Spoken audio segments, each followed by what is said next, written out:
Ο σύντομος τίτλος του έργου Life που υλοποιούμε στην Ίτη είναι For Open Forest στα αγγλικά, δηλαδή για ανοιχτά δάση όπως θα το μεταφράζαμε,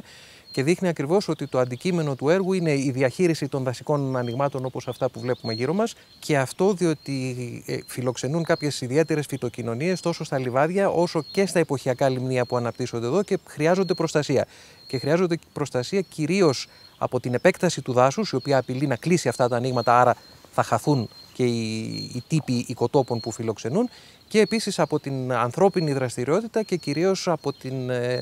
είσοδο των τροχοφόρων των οχημάτων 4x4 που κάνουν πολύ μεγάλες ζημιές στα λιμνία.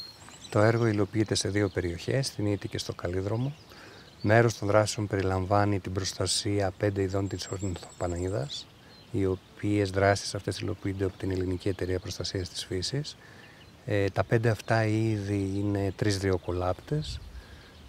η πετροπέρδικα που ζει στα ανοίγματα της Ίτης και ο εγωλιός, ένα νικτόβιο αρπακτικό που χρειάζεται και αυτό τα ανοίγματα εδώ στα δάση της Ίτης για να κυνηγήσει.